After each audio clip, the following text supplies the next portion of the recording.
بسم اللہ الرحمن الرحیم۔ سامعین و ناظرین، آج ہم حضرت عثمان غنی رضی اللہ تعالیٰ عنہ کی سیرت اور کردار کے حوالے سے بات کریں گے۔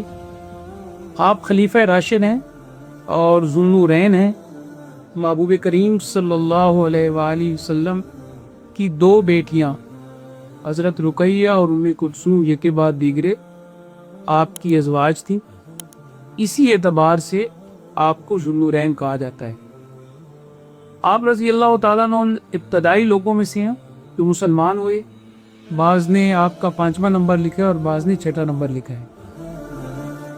دونوں طرف ہجرت کی، حبشہ کی طرف بھی ہجرت کی اور پھر مدینہ کی طرف بھی ہجرت کی۔ غزوہ بدر کے سباق تمام بڑے غزوات میں آپ شریک رہے، اور بالخصوص غزوہ تبوک میں تو آپ کا لقب پڑ گیا مجاہز جیش الاسرا، یعنی وہ لشکر کے تیار کرنے والے ہیں جو لشکر بڑا تنگی والا ہے۔ یعنی اس وقت بہت زیادہ تنگی تھی اور فصلیں پک چکی تھیں، ابھی مسلمانوں نے نہیں کاٹی تھی، اور ایک لمبا سفر تھا طے کرنا کا، اور پھر حضرت عثمان رضی اللہ تعالیٰ عنہ نے کئی 100 اونٹ اور درہم و دینار پیش کیے۔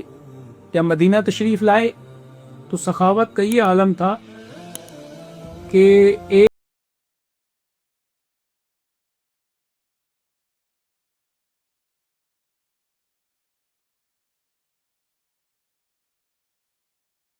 آپ رضی اللہ تعالیٰ عنہ کی بہت ساری خوبیاں ہیں۔ آپ جامع القرآن بھی ہیں، کاتب وحی بھی ہیں، مسلمانوں کو ایک قرات پر جمع کیا، قرآن مجید کے ایک ڈائلیکٹ پر جمع کیا، تقریباً 12 سال تک اس خلافت کو سنبھالا، اور بڑے بڑے جو چیلنجز تھے خلافت کے ان سے عہدہ برا ہوئے۔ آپ کے زمانے میں کئی فتوحات ہیں، آذربائیجان اور آرمینیا تک کا علاقہ ایران سے اوپر، اور اگر افریقہ میں جائیں تو طرابلس کا علاقہ، اور اگر ادھر ترکی کی طرف آئیں تو قبرص کا علاقہ، اور ٹورڈز قسطنطنیہ بھی آپ نے موو کیا، آپ کی افواج نے اس طرف موو کیا۔ لیکن آج آپ کی ایک بڑی خوبی جو ہے جس کو ہم ڈسکس کرنا چاہتے ہیں اور ہمارے معاشرے کی بڑی ضرورت ہے، وہ آپ کی خوبی ہے حیا۔ حضرت عثمان رضی اللہ تعالیٰ عنہ اتنے باحیا تھے کہ ایک مرتبہ محبوب کریم صلی اللہ علیہ وسلم مجلس میں تشریف فرما ہے، اور آپ علیہ الصلوۃ والسلام کی پنڈلی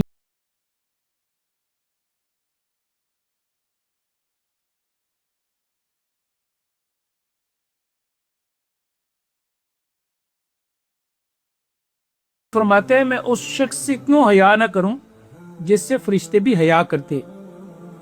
تو حیا ایمان ہے، جیسے حدیث پاک میں ہے کہ الحیاء من الایمان، حیا ایمان سے ہے، اور حیا کے بارے بھی یہ ہے کہ الحیاء خیر کلو، حیا ساری کا سارا خیر ہے۔ اور اس کے مقابلے میں جو بے حیائی ہے اور فحاشی ہے، اسلام اس کو کسی صورت میں قبول نہیں کرتا، بلکہ سب سے پہلا فتنہ جو ہے وہ بے حیائی کا فتنہ ہے، جس کے بارے میں قرآن مجید نے ہمیں آگاہ کی ہے، یا بنی آدم لا یفتننکم الشیطان کما اخرج ابویکم من الجنۃ ینزع عنہما لباسہما لیریہما من سوآتہما انہ یراکم ہو وقبیلہ من حیث لا ترونہم۔ کہ اولاد آدم کہیں شیطان تمہیں فتنے میں نہ ڈال دے جیسے اس نے تمہارے ماں باپ یعنی آدم اور حوا کو فتنے میں ڈال دیا۔ اور وہ فتنہ کیا تھا؟ وہ بے لباسی کا فتنہ تھا، اور وہ تمہیں وہاں سے دیکھتا ہے جہاں تم اسے نہیں دیکھتے۔ تو ایک مرتبہ محبوب کریم صلی اللہ علیہ وسلم نے فرمایا کہ لوگوں اللہ سے حیا کرو۔ تو صحابہ نے کہا حضور ہم اللہ سے حیا کرتے ہیں؟ تو حضور نے فرمایا کہ ان تحفظ الرأس وما وعى، حیا یہ ہے کہ تم جو تمہارے خیالات ہیں، جو کچھ تمہارے دماغ میں ہے، وہاں بھی اللہ سے حیا کرو۔ تو